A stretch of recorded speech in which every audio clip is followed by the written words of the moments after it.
best song.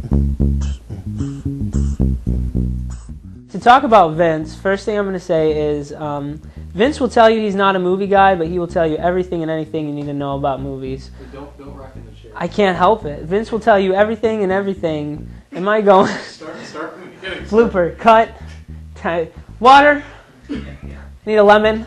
Vince is quiet when you first get to know him, and then there's a super deep side of him that he'll reveal to you once you get to know him. He's a quiet guy, but when he speaks, it's one of those things where he's been mulling over it for 20 minutes, and when he speaks, you know he has something really significant to say, and he usually says it in like that cool jazz guy manner, like, man, I just gotta say, God moved me in this way.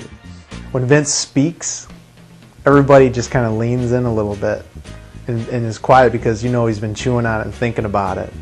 So he's a really deep guy, and kind of think it goes with the artistic side of him with music. I still remember the first time Vince came into Paradox. It was about 6 months after we had opened our doors, and he came in because he had gotten a flyer from us. We mailed out thousands of them before we opened up. The mailer, it says Jesus would have driven a pickup. At that time I was thinking about God a lot. I used to go to church a lot, and I stopped when I was 18. And then I went on and on and on, and, began smoking and doing stupid stuff, And, but I started realizing that, I should, really seek God. That in and of itself amazed me. I'm like, this guy held on to one of these things for 6 months until he finally decided to come, and just remembering us for 6 months before he came. But it was neat. It's been neat hearing some of his story about how he was spiritually inquisitive and seeking, and then he gets this postcard in the mail, and how it just domino affected one thing to another. I showed up on Easter Sunday, and that, that service really moved me. The worship ministers, wanted me to talk to him for a little bit, and see why I'm crying. And I just told him I heard the word, and it was so, powerful to me that I knew that was the answer. And then on top of that, I went to a spiritual conference out at Macomb College. He was definitely searching. He ended up going to a religious conference where they were talking about 7, 8 different different religions, and it was like a convention of religion. He tells a story about when he went to basically like a spiritual convention and looked at all the different religions. It reminded me of the Apostle Paul. I mean, they had everything from yoga to subliminal message tapes and all that kind of stuff, and tarot card readers. The Apostle Paul, I don't remember what city it was that he visited, Rome perhaps, but they had basically a place of worship for every known God, and even an altar to an unknown God. So this convention that he went to was, to me, it was similar, where it's like get a taste of whatever type of spirituality you like.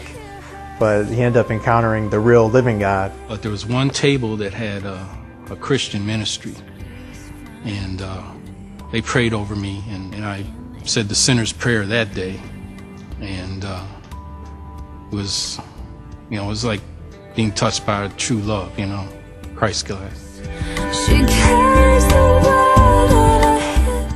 He seeked after God, because God, it says clearly in the Bible that God seeks after all of us, and Vince has just got the heart that just downright, he wants to know God. And I've never seen anybody so persistent as I've noticed with Vince. The other thing you need to know about Vince is he will drop anything to do anything for anyone in this community of people. Whether it's coming straight from work to band practice, to and missing dinner or having late dinner, to showing up early every Sunday to help with road crew when he's not scheduled, or to help set up sound when he's not part of the band. Vince will do anything for anyone. It's really cool to see some Vince on Sunday morning. He's the first one to show up, and he's the last one to leave, and he's willing to do pretty much anything you ask him, and it just helps everything run so much smoother. on Sunday mornings, and I believe a lot of people get reached because of that.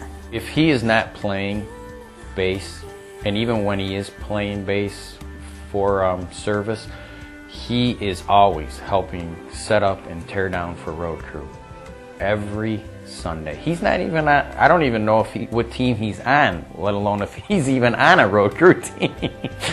And he's just always setting up and tearing down.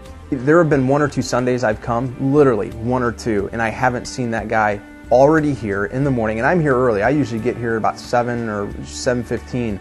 Very few times have I ever come and not seen him already here. Man, it just wouldn't feel like Paradox to me on a Sunday without seeing Vince here. He is here every single Sunday.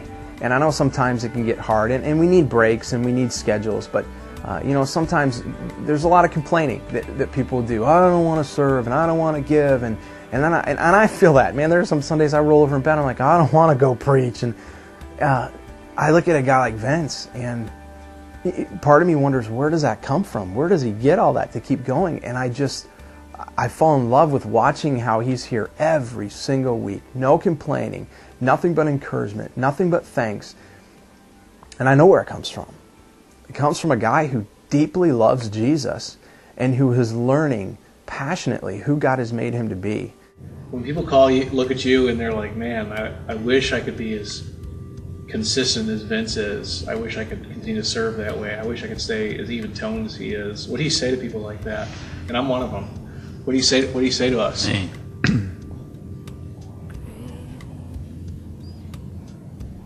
You know, I don't know if people are looking at me like that, but I serve because Jesus is wrapped around everything.